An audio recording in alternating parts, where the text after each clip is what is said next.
Bien, il reste 2 minutes avant l'heure du début du cours, 2 minutes pendant lesquelles je vais vous faire quelques annonces à caractère non commercial.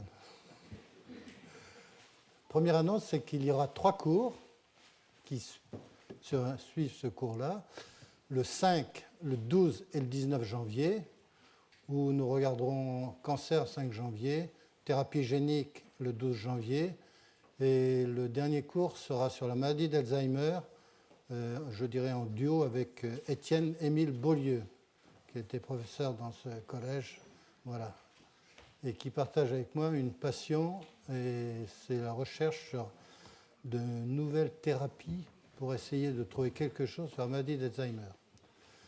Ce ne sera pas complètement terminé. Après les cours, il y aura 8 jours d'interruption, et le 2 février, dans l'après-midi du lundi 2 février, il y aura un colloque avec un certain nombre de personnes qui vous parleront de succès sur des nouvelles molécules, que ce soit Jean Martinez avec une molécule qui a obtenu l'accord de la FDA cette année, ou Sylviane Muller de Strasbourg qui est une molécule qui est en phase 3. Il y aura aussi Bernard Daugeras qui est un polytechnicien qui est impliqué dans la finance et qui a fait un rapport pour l'Académie des technologies sur l'innovation et la finance, les difficultés de financement de l'innovation thérapeutique pour les jeunes entreprises. Et en dernier intervenant, on aura le plaisir d'écouter Alain Carpentier, qui viendra nous parler du cœur artificiel de la société CarMat.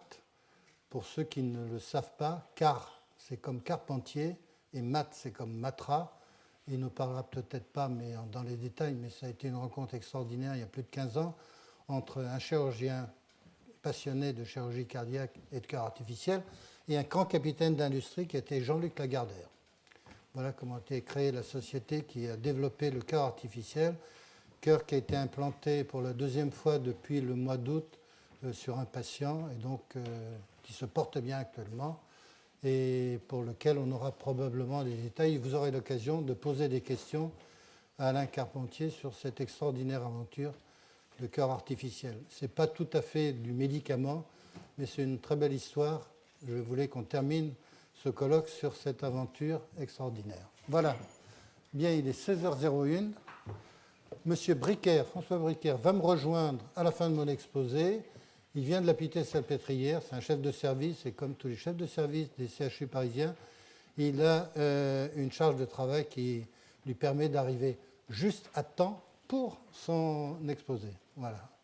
Bien, on va parler de tuberculose aujourd'hui, et je voulais vous parler plus particulièrement du mécanisme d'action de l'isoniazide.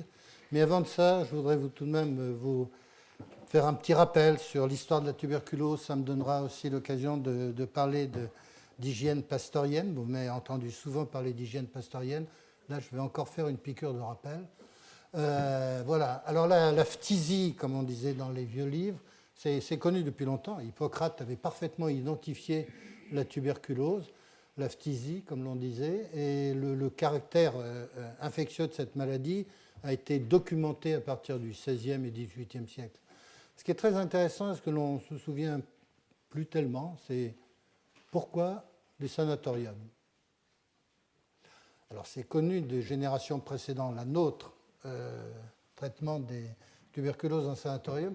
En fait, l'origine, c'est un jeune allemand, botaniste allemand, Hermann Bremer, qui était touché par la tuberculose et était en train de était lancé dans une expédition dans l'Himalaya pour aller faire herboriser au pied de l'Himalaya. Voilà, pas en haut de l'Himalaya, mais au pied de l'Himalaya, dans un endroit où il y a encore un peu de fleurs et un peu de flore.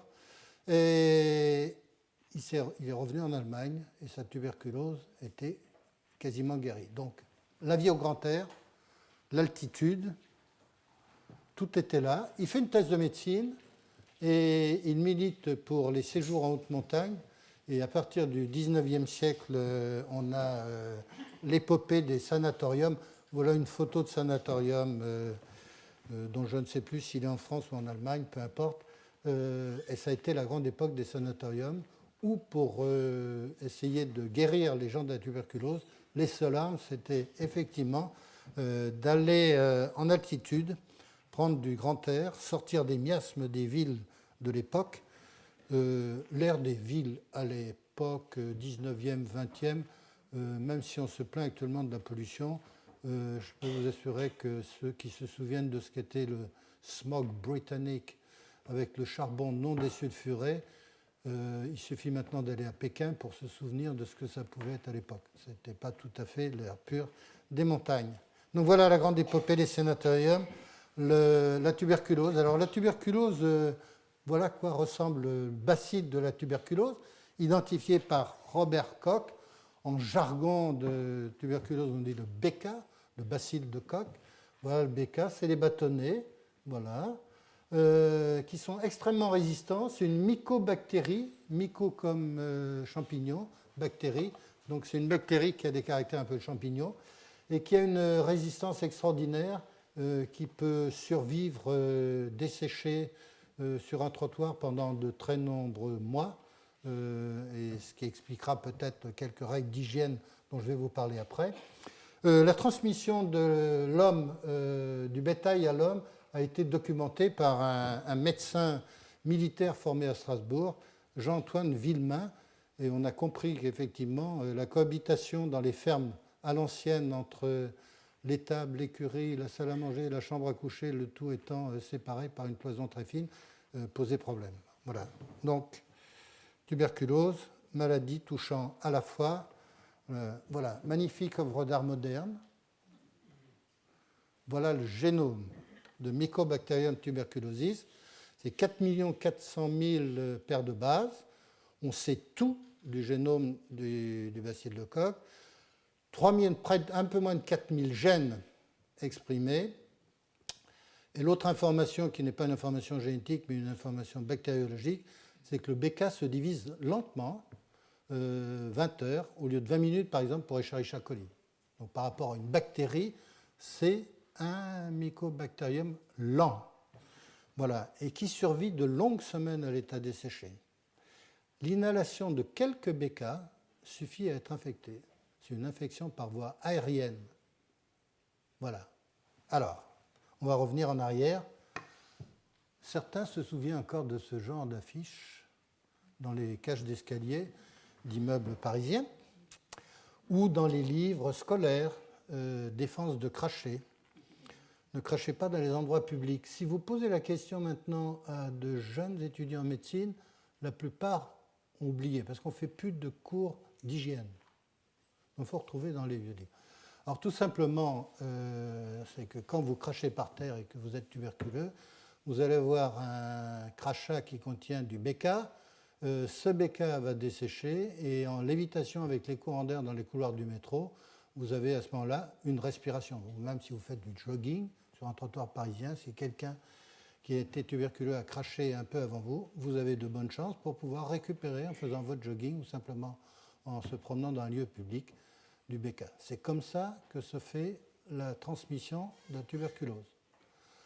Donc à l'époque, avant les antibiotiques et avant la grande disparition de la tuberculose, eh bien on avait l'habitude, dans les pays où on défendait l'hygiène, de ne pas cracher. Donc je ne suis pas tout à fait satisfait de voir les grands sportifs que sont les footballeurs cracher et expliquer aux jeunes que plus vous crachez, plus loin et plus vous êtes un homme. Donc revenons et souvenons-nous de ça, le crachat n'est pas hygiénique. Les Chinois, qui étaient un pays où il y avait des cracheurs professionnels de haut niveau, pour avoir visité la Chine il y a 30 ans, je peux vous assurer que c'était assez spectaculaire. Eh bien, avec le SRAS, les Chinois ont compris qu'il faudrait peut-être se calmer sur le crachat. Et donc, j'aimerais bien que l'on enseigne encore dans notre système éducatif des choses concernant l'hygiène pastorienne. Voilà. Ce simple fait de limiter le crachat en France, plus quelques règles d'hygiène, fait qu'avant l'arrivée des antibiotiques, le nombre de décès dus à la tuberculose en France était passé de 22 décès pour 10 000 habitants en 1900 à 14 pour 10 000 en 1939.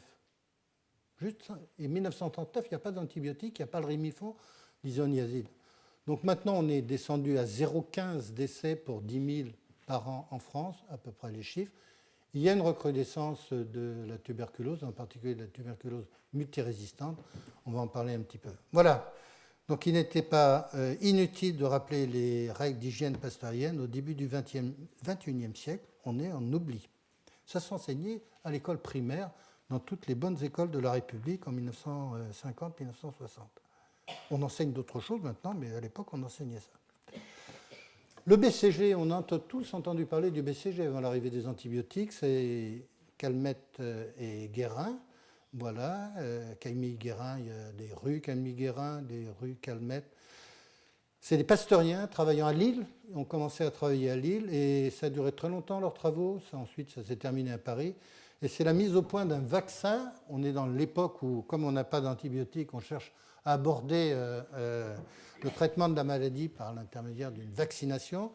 Et donc, à partir de Mycobacterium bovis, qui est la souche qui infecte les bovins, comme son nom l'indique, cultivé sur des tranches de pommes de terre immergées dans de la bile stérile de bœuf. Vous imaginez que ça ne s'est pas trouvé par hasard et il a fallu beaucoup de temps pour trouver un moyen pour cultiver le BK dans de bonnes conditions. Seule façon pour, d'une part, l'étudier et d'autre part, essayer d'obtenir des formes inactivées de façon à pouvoir transformer cette forme inactivée en vaccin. Voilà, la première vaccination a eu lieu en 1921 à l'hôpital de la Charité à Paris. Pour ceux qui se souviennent de la géographie des hôpitaux parisiens, c'est actuellement occupé par la faculté de médecine rue des Saints-Pères. Voilà, c'est l'ancien hôpital de la Charité. Alors, il y a eu beaucoup de discussions sur l'efficacité ou non du BCG. Je pense que les premières efficacités, c'était de rappeler qu'il y avait la tuberculose et donc BCG, tuberculose, on faisait attention. Plus le fait qu'on ne crachait pas, ça a amélioré les choses. Et donc, on a eu l'obligation en 1951, peut-être un peu tard, puis depuis 2007, on a abandonné la vaccination BCG. Voilà. Donc, probablement parce qu'effectivement, maintenant, on est dans une situation qui est plus confortable. 0,15 décès pour 10 000 habitants en 2013 par an. On est à un niveau où on traite avec les outils de chimie thérapeutique la maladie. Deux grandes formules. La streptomycine, découverte en 1943, voilà la formule. C'est le premier antibiotique qui est associé avec cette molécule très simple. C'est à peine plus compliqué que le paracétamol. Voilà, c'est l'isoniazide. Rimifon, ça a été Novartis qui a lancé le nom commercial de cette molécule.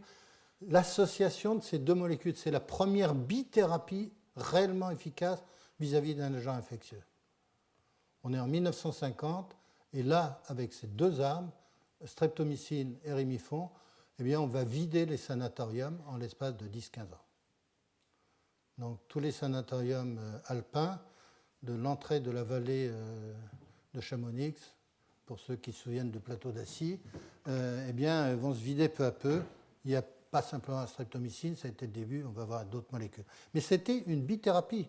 Donc, quand on vous parle de bithérapie pour des bactéries, actuellement, ce n'est pas encore rentré dans les mœurs, alors que pourtant, pour un mycobactérium, on fait ça depuis 60 ans. Alors, le mécanisme d'action de la streptomycine. Comme pour les autres bactéries, la streptomycine inhibe la sous-unité 30S du ribosome de Mycobacterium tuberculosis. Alors, vous avez des belles photos ici, des images que l'on peut avoir, parce qu'on a les structures de ces sous-unités de 30S du ribosome. Le ribosome, c'était tout de même une grosse molécule. On n'imaginait pas, il y a 30 ou 40 ans, on avoir une structure aux rayons X. Maintenant, on a des structures aux rayons X du ribosome tout à fait extraordinaires. C'est beaucoup plus gros que ça, c'est juste le site actif. Voilà l'interaction de la streptomycine avec un certain nombre de résidus autour dans le ribosome. Et c'est une perturbation plus qu'une inhibition de la synthèse des protéines. En fait, la streptomycine inhibe la sous-unité 30S et perturbe la synthèse. En fait, c'est de la fabrication de protéines avec des aminoacides qui ne sont pas à la bonne place. D'où le fait que le mycobacterium est modifié et éliminé. Voilà. Alors, ce qu'il faut savoir, c'est que la grosse limite de la streptomycine au point de vue traitement, c'est sa durée. la durée du traitement. 18 mois de traitement avec du Rimifon. Donc 18 mois de traitement, ça veut dire des difficultés d'observance, de compliance, comme on le dit en français moderne, pour un traitement qui est assez long. Dans un pays avec des structures de santé organisées, un suivi médical précis et organisé, 18 mois, c'est relativement possible et facile. Mais vous imaginez que dans d'autres pays, avec des structures médicales totalement désorganisées ou mal organisées, 18 mois, c'est extrêmement difficile. Et c'est probablement une des origines de la montée des multirésistances sur la tuberculose.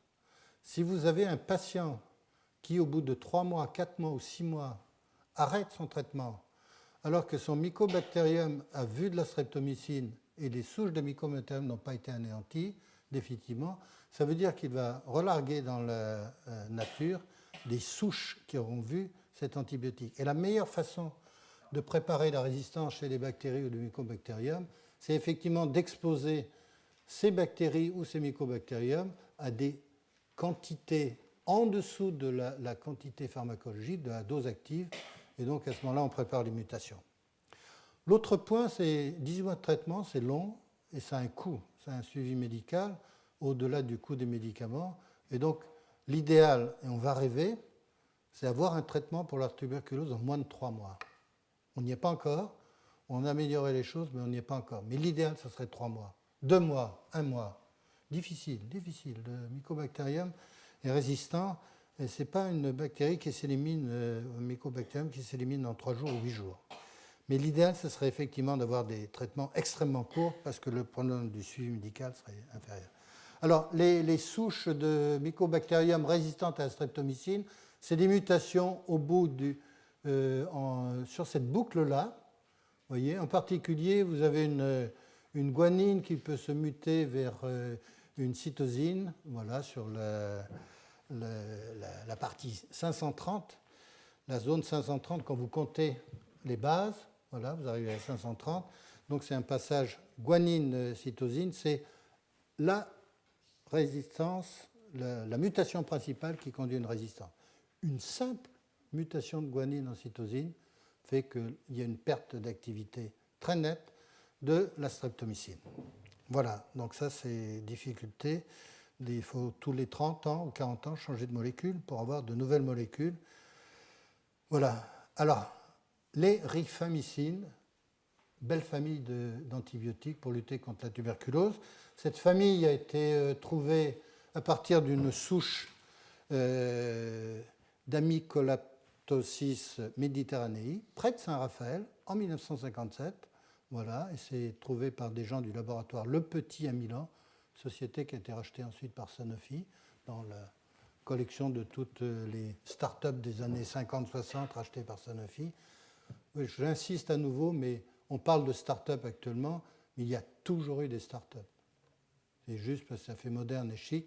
Il y a toujours eu des jeunes entreprises créées dans le monde industriel, et ça fait partie du renouvellement du tissu industriel qui suit l'innovation. Voilà, alors donc on récupère à partir de cette souche une famille, et la stabilisation de cette molécule avec ce motif ici, qui est une pipérazine, une 4-méthylpipérazine, qui donne un peu plus de solubilité et un peu plus de stabilité à la molécule, fait qu'on a la rifampicine. Cette molécule a remplacé la streptomycine, et toujours associée avec le Rimifon, permet de traiter les tuberculoses en 9 mois au lieu de 18 mois. Donc on est maintenant sur des traitements inférieurs à l'année, mais on a encore besoin d'avoir de nouvelles molécules parce qu'il y a des souches résistantes à ces séries d'antibiotiques, malheureusement. Alors, mécanisme d'action et résistance. Alors, la rifampicine diffuse facilement à travers la membrane cellulaire de Mycobacterium tuberculosis et se fixe sur l'ARN polymérase en bloquant le canal de sortie de l'ARN messager naissant, inhibant ainsi la transcription. Voilà, donc c'est une molécule qui interagit avec une polymérase et on est dans la pharmacologie classique. Peu de souches sont résistantes, peu de souches, mais enfin il commence à y avoir tout de même quelques souches qui arrivent. C'est pour des raisons que je vous ai expliquées, c'est que si vous arrêtez un traitement à la rifampicine au bout de 2 mois ou 3 mois, vous n'avez pas éliminé complètement la souche de Mycobacterium et vous avez une molécule qui a commencé à être vue par Mycobacterium. Alors, derrière, au-delà des modifications, par exemple sur l'ARN polymérase, il faut voir que Mycobacterium, comme toutes les bactéries, met en marche, dès qu'il y a des molécules extérieures, dès qu'il y a un agent exogène qui cherche à rentrer ou rentre dans les bactéries ou Mycobacterium, ce qu'on appelle des pompes à efflux. Ce sont en général des protéines qui servent à faire des échanges à travers la membrane plasmique et sert pour les bactéries ou les Mycobacterium de manière, c'est une façon pour ces bactéries Mycobacterium d'expulser des molécules dont elles considèrent qu'elles n'ont pas besoin. L'autre point, c'est qu'il y a une ADP-ribosylation de la rifampicine. Alors, il y a une enzyme de la bactérie qui s'appelle ARR, qui est une ADP-ribosyltransférase, voilà, et qui est capable, elle, de transférer un ADP-ribosyl, vous voyez l'adénine ici, les 2 phosphates, sur un OH de la rifampicine, bloquant ainsi, modifiant la structure de la rifampicine et diminuant l'affinité pour l'ARN polymérase de Mycobacterium tuberculosis et la molécule perd son activité. Donc on a maintenant une connaissance très précise des mécanismes d'action et des mécanismes de résistance. Voilà.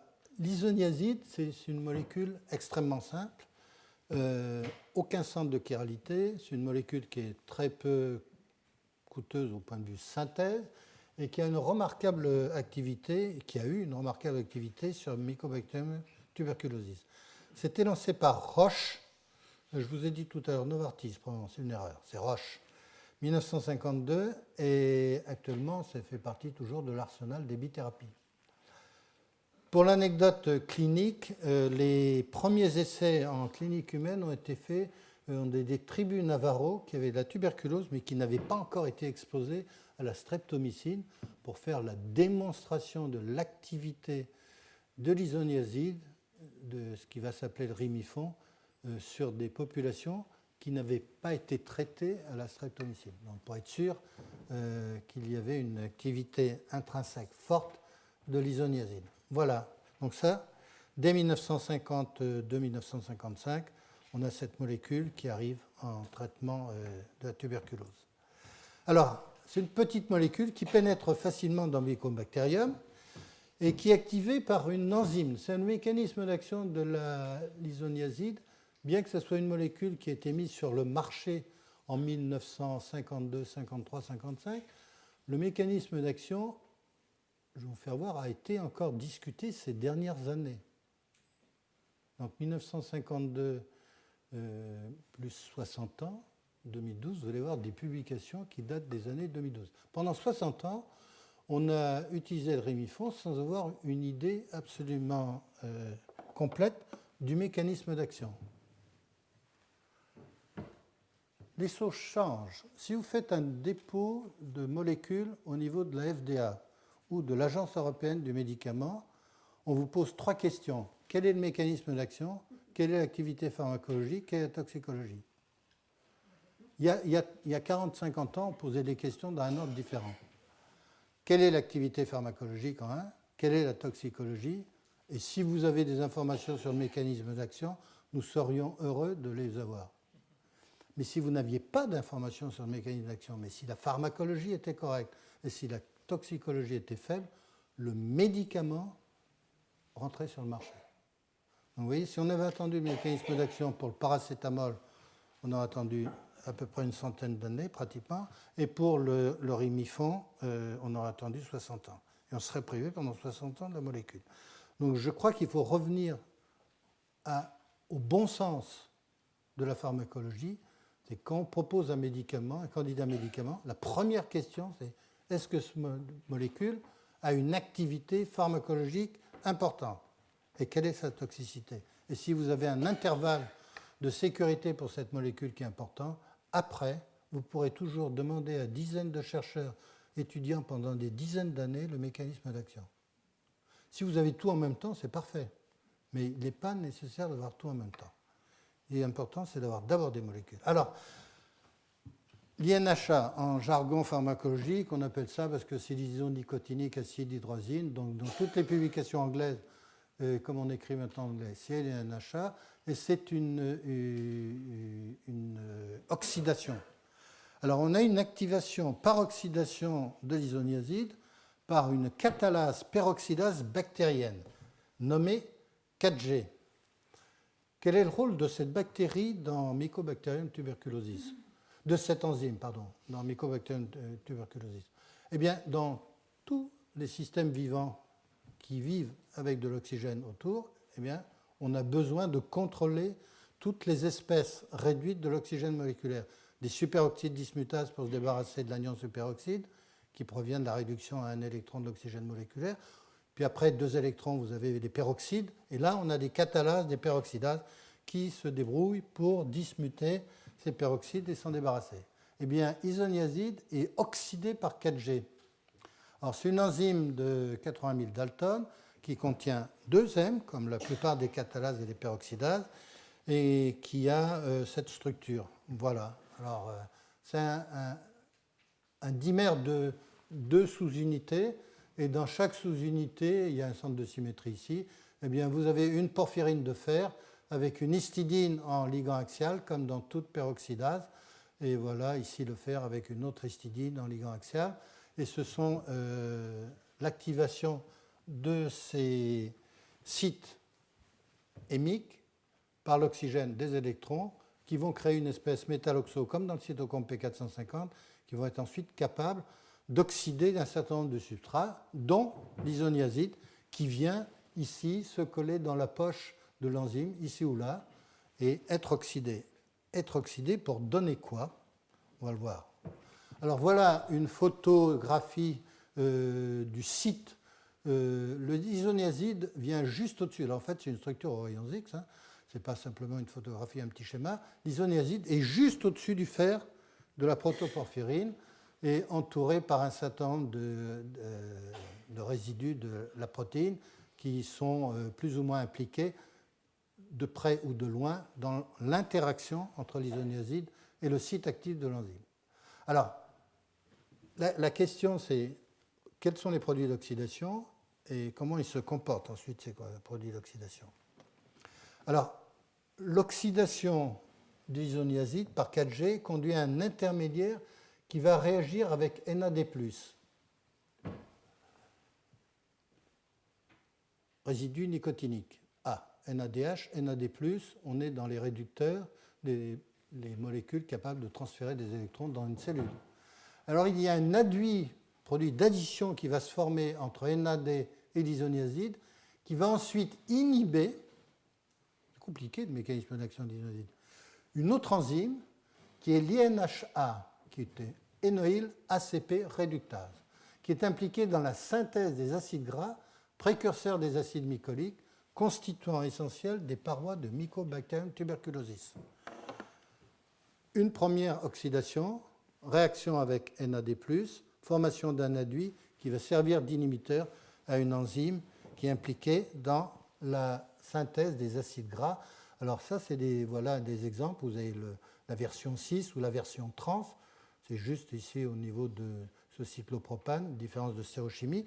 Et ce sont les acides gras impliqués dans la constitution des parois de Mycobacterium tuberculosis. Les parois de Mycobacterium tuberculosis sont très résistantes, c'est très structuré, et il y a une collection complète d'acides gras pour structurer Mycobacterium.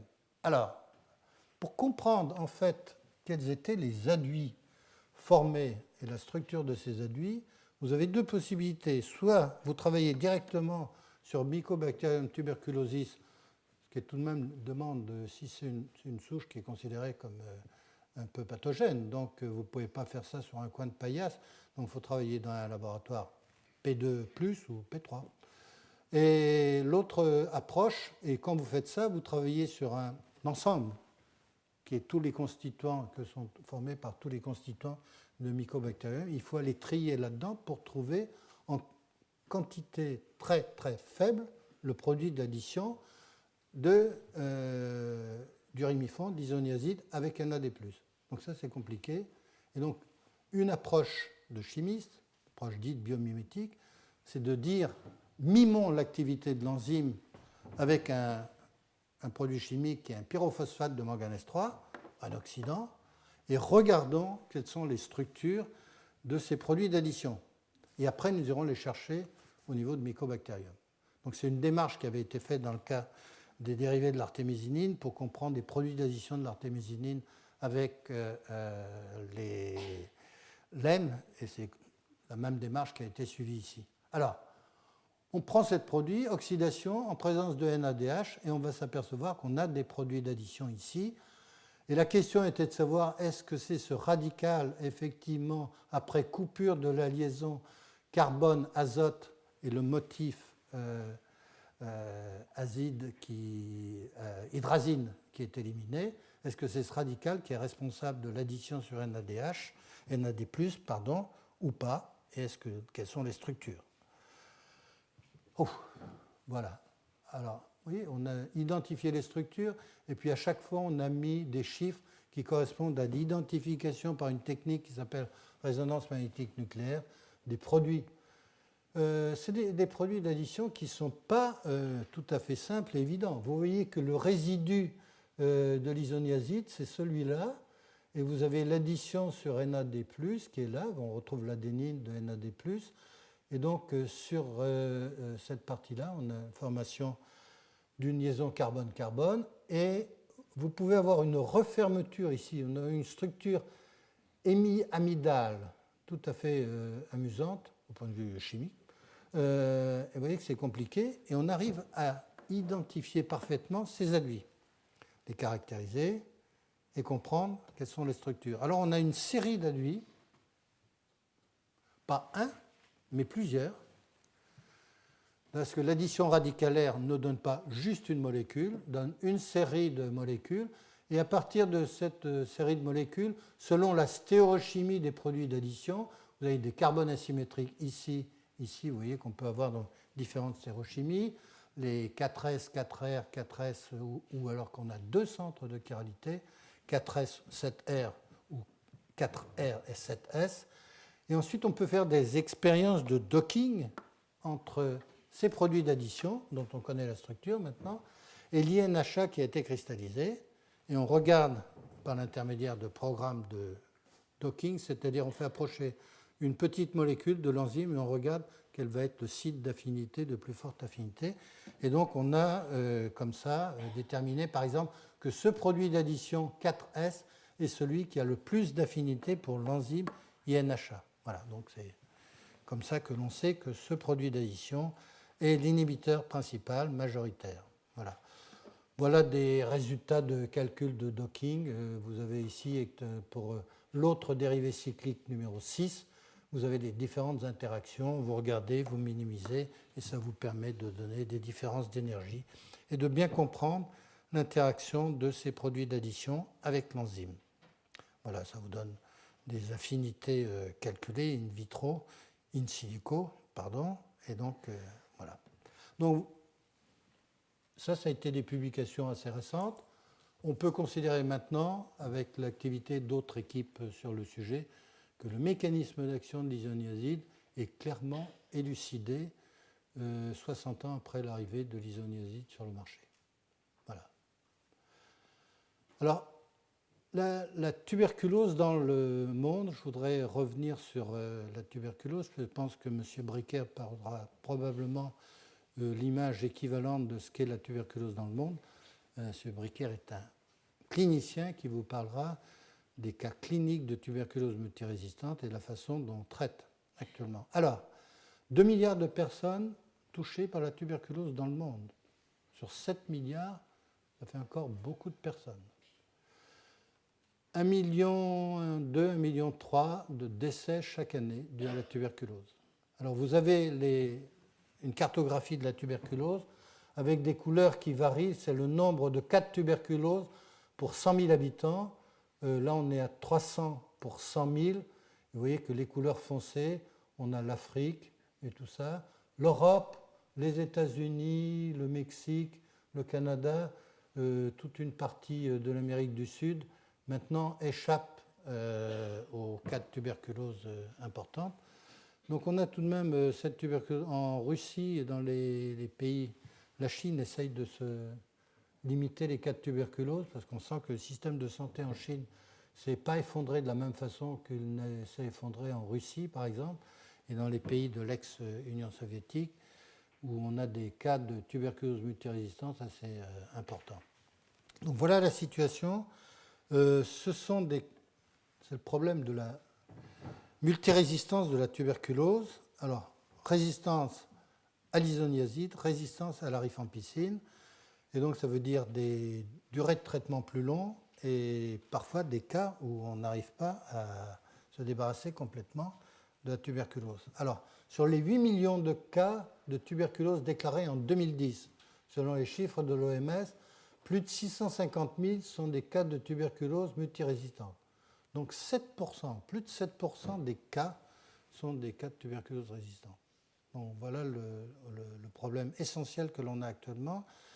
Les souches résistantes présentent des mutations sur le gène RPOB, codant pour la susinité bêta de l'ARN polymérase, et pour les gènes codant pour la 4G et NHA, les cibles de l'isoniazide. Donc on a maintenant une cartographie de la génétique des résistances sur Mycobacterium tuberculosis. On peut l'identifier assez rapidement pour les personnes atteintes par ces souches résistantes. Voilà les difficultés que l'on a.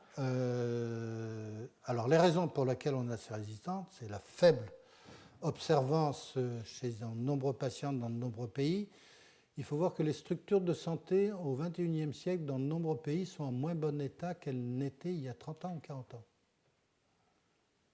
Je rappelle que près de 50% des pays africains sont dans une situation de guerre civile, et ce n'est pas la meilleure façon d'avoir des dispensaires dans tous les petits villages ou toutes les petites villes des pays africains. Donc on a une couverture sanitaire qui n'est pas en amélioration. La meilleure façon d'augmenter le niveau de santé dans un pays, c'est tout simplement d'y avoir la paix. Voilà. Bien, alors, on a cette diminution souche-résistante. Et est-ce que l'on a de nouveaux antibiotiques actuellement? Quelle est la situation en ce qui concerne la recherche sur des nouveaux antibiotiques? Pendant très longtemps, on n'a pas fait grand-chose. La tuberculose était considérée comme une maladie contrôlée, surtout dans les pays développés. Et à partir du moment où il y avait peu de mouvements de population dans le monde, on pouvait considérer que toute une partie de la Terre, l'Europe, les États-Unis, étaient un peu dans des zones protégées. Les choses ont changé, les migrations, les mouvements de population ont changé, donc ce qui fait qu'on se retrouve dans les grandes villes, quel que soit l'endroit où sont ces grandes villes, avec des cas de tuberculose résistante. Donc les choses ont changé. Depuis quelque temps, il y a eu des efforts tout de même pour essayer de faire de recherches sur de nouvelles molécules. Et voilà un exemple. Alors on fait maintenant du criblage, non pas génotypique, mais phénotypique. Alors, qu'est-ce que ça veut dire? La génétique nous a dit, vous voyez, si vous avez INHA, la structure de la protéine impliquée, vous pouvez regarder du docking avec des inhibiteurs, et quand la rifampicine est modifiée par ADP-ribosylation, on voit bien que ça ne rentre plus tout à fait, que la clé a été modifiée et que la serrure n'accepte plus la clé. Donc ça, c'est merveilleux. Ça, c'est la pharmacologie rationnelle classique. On a une enzyme, une cible, et on va chercher des petites molécules qui vont rentrer. Donc on a besoin juste de savoir un certain nombre de choses. Par contre, si vous n'avez pas d'idée de nouvelles cibles, ça ne vous arrange pas. D'où, qu'est-ce que l'on faisait il y a 40 ans ou 50 ans? On faisait de l'expérimentation sur animal, directement, sur une souris infectée. Et on regardait si ça guérissait la souris ou pas. Et après, on cherchait à savoir pourquoi. Donc, maintenant, pour faire plus chic, on dit screening phénotypique. Ça fait un peu plus sérieux. Ce n'est pas sur une cible, c'est peut-être au niveau cellulaire ou au niveau de l'animal. Voilà. Donc, on entendra de plus en plus, dans les années à venir, de criblage phénotypique. Et en plus, un avantage, c'est quand vous dites ciblage et criblage phénotypique, on ne parle pas d'animaux. Donc, il y a beaucoup trop de gens qui sont extrêmement actifs auprès d'instances politiques pour expliquer qu'on n'a plus besoin d'utiliser des animaux pour tester l'activité des molécules.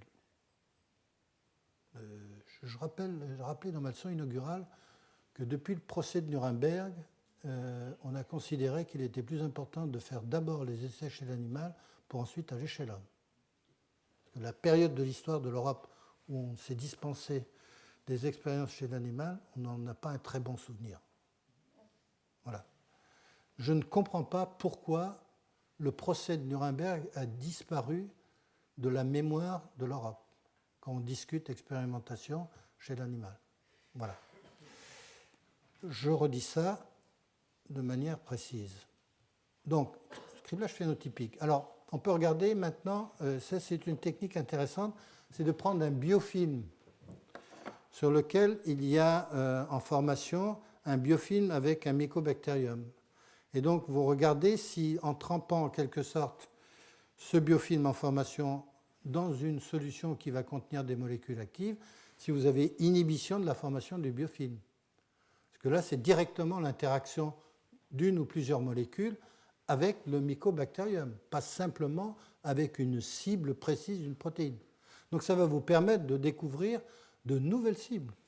Voilà, donc ça c'est intéressant. Alors il y a un produit par exemple qui s'appelle TCA1 qui sur Mycobacterium tuberculosis a une activité, une CMI en français, une MIC en anglais, c'est la concentration minimale inhibitrice pour avoir 50% de la progression, par exemple, du film qui soit inhibé. Alors, on a une activité intéressante. Sur Bovis, on est à 3 microgrammes par ml, donc ça, c'est bien. Quelles sont les activités in vivo de ces molécules? Eh bien, cette molécule TCA est active sur la pulmonaire chez la souris. Alors donc, on regarde sur le biofilm et ensuite, on va rapidement chez la souris. On peut infecter les souris, déclencher une tuberculose pulmonaire chez la souris et ensuite tester la molécule. Alors, on a une infection et on regarde après 4 semaines de gavage. Donc, c'est un traitement par voie orale. Ce qui est important, c'est d'avoir de nouvelles molécules actives par voie orale, un peu moins de piqûres, un peu moins de seringues. Et effectivement, c'est bien d'avoir des molécules actives par voie orale. Vous voyez que lorsqu'il n'y a pas de molécules, vous avez ici le contrôle, c'est-à-dire le nombre de colonies qui se forment au niveau des poumons. Et vous voyez que ce nombre de colonies est largement diminué lorsque vous utilisez la molécule TCA, la nouvelle, qui est en jaune. Vous l'associez au rimifon l'isoniazide, vous êtes à ce niveau-là. Et là, vous êtes au niveau d'activité de l'isoniazide plus la rifampicine. Donc, voilà, ça c'est intéressant. En bithérapie avec l'isoniazide, vous avez à peu près le même niveau que la rifampicine. Donc, comme c'est un mécanisme qui est différent, parce que là, on a l'inhibition d'une enzyme qui s'appelle DPRE1. Je suis désolé, mais dans le monde moderne de la biologie, la nomenclature n'a pas le charme et la poésie de la nomenclature chimique, qui est rationnelle, alors que dans la biologie moléculaire moderne, c'est souvent des acronymes liés à la fonction de la protéine ou autre, ou au prénom de la personne qui a écrit ça dans son cahier de laboratoire pour la première fois. Voilà. Alors, donc, cette enzyme est impliquée dans la construction de la membrane des bactéries. Elle catalyse l'épérimérisation du déribofuranose en d'érythropentafuranoside. Et cette molécule TCA est un inhibiteur de cette enzyme. C'est un mécanisme d'action différent de ce que l'on connaissait jusqu'à présent pour les autres molécules qui ont une activité sur Mycobacterium tuberculosis, qui donne l'espoir donc d'ajouter une nouvelle cible avec de nouvelles molécules. Et on peut espérer que ces choses se développent. Voilà un exemple de nouvelles molécules. Les spectinamides ne sont pas des molécules totalement nouvelles. Il y a une molécule qui s'appelait la spectinomycine, qui était connue, et pour laquelle on a fait des modifications par hémisynthèse. Quand vous prenez la molécule naturelle, peut être des modifications chimiques pour essayer d'espérer augmenter l'activité. Et vous voyez que cette molécule, la 1599, a une CMI sur Mycobacterium tuberculosis qui est de 1,5. Tout à l'heure, on était à 1,9. Vous voyez, ce sont des travaux récents publiés dans Nature cette année en 2014. Donc, c'est nouvelle molécule, nouvelle activité. Et cette molécule, sur un modèle souris, est plus active que la rifampicine. Donc, on commence à voir dans la littérature, depuis maintenant quelques temps, ces 2-3 dernières années, des nouvelles molécules actives avec des niveaux d'activité qui laissent penser que si tout se passe bien en clinique humaine, on peut avoir un espoir d'augmenter l'arsenal thérapeutique pour traiter la tuberculose. Je voudrais vous faire terminer aujourd'hui avec quelques remarques sur la recherche sur ce qu'on appelle les maladies un peu oubliées. Neglected disease en anglais. Alors, dans les maladies oubliées, la tuberculose n'était pas totalement oubliée, mais elle a eu tendance à être oubliée parce qu'on considérait qu'on avait suffisamment de molécules. Alors, je m'appuie sur une étude qui a été publiée par un groupe universitaire de l'université de Sydney en Australie. C'est une étude, je m'appuie sur les documents de 2009, j'y ai eu accès sans trop payer. Maintenant, il faut payer pour avoir chaque année la version nouvelle de cette étude, mais grosso modo, les choses n'ont pas changé. Alors, c'est un rapport qui porte sur 30 molécules, 30 maladies négligées, et avec 134 informateurs en quelque sorte dans 43 pays. Donc c'est une étude dite sérieuse. Alors quand on regarde les chiffres, en 2007, il y avait 2,5 milliards de dollars qui ont été dépensés pour les recherches de R&D sur ces maladies négligées, dites négligées.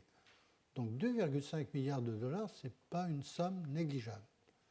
Mais quand on regarde la façon dont cette somme se décompose, on a un peu plus d'1 milliard de dollars, c'est-à-dire près de 42% du total, pour le sida. Le paludisme, un demi-milliard. La tuberculose, près d'un demi-milliard. Pour les diarrhées, 113 millions de dollars. Les infections à base d'helminthes, des vers, la bilharziose dont on avait parlé, vous voyez qu'on est déjà à 50 millions, on n'est plus qu'à 2%. Et la bilharziose, c'est tout de même 200 000 décès chaque année. Les méningites, 32 millions.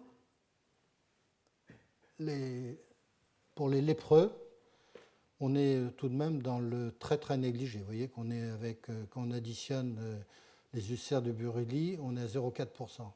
Il y a d'autres maladies, pour la dengue, la typhoïde, on est à 15%. Ce que je voulais indiquer sur cette diapositive en rouge, c'est que ça, ce sont des maladies très négligées, dont vous n'entendez pas parler dans vos journaux habituels, dans vos hebdomadaires habituels. Les maladies dont on entend parler sont, numéro 1, le sida, le paludisme, parce que tous les journalistes peuvent attraper le palud quand ils sont infectés par un moustique, et la tuberculose en faisant du jogging sur un trottoir où quelqu'un crachait avant vous. Donc, grosso modo, si je peux me permettre cette remarque, c'est que les maladies négligées sont d'autant moins négligées que le circuit médiatique du monde moderne s'en empare. Pour la bilharziose, ça n'intéresse personne. On ne verrait jamais, ou très peu, dans les journaux actuellement, parler de recherche sur la bilharziose. Et pourtant, ça touche beaucoup de gens dans le monde. 200 000 morts, ce n'est pas négligeable.